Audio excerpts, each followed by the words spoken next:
South zone में UI cases मेला मुनक्किद हुआ। मीनार garden में साउथ जोन के पुलिस के आला अहदेदारों ने निगरानी की। INDtoday.com के नुमाइंदे से बातचीत करते हुए चार मीनार के assistant commissioner of police Ashok Chakravarthy ने मुकम्मिल तफसीलात बताई।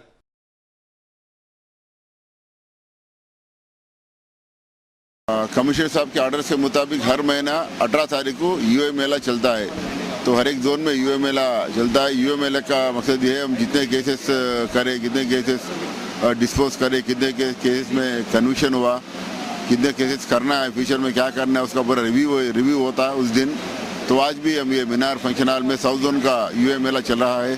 चारमीनार डिवीज़न में लास्ट ईयर को कंपेयर करें तो हम ऑलमोस्ट 80 केसेस कम करें। अभी हमारे पास यूआई केसेस चारमीनार डिवीज़न में 640 है। अभी यूआई केसेस ज़्यादा बढ़ने का कारण ये है कि हमारे पास मैजिस्ट्रेट नहीं है 4 महीने से, उस वजह से केसेस डिस्पोज नहीं हो रहे। अभी ये मई महीने में मैजिस्ट्रेट्स आने वाले हैं हमारे डिवीज़न के।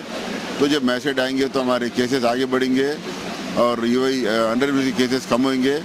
हम अच्छे जो केसेस में अच्छे एविडेंस है उसमें जो मुजरिमों को सज़ा दिलाएंगे था उसमें। ठीक है सर।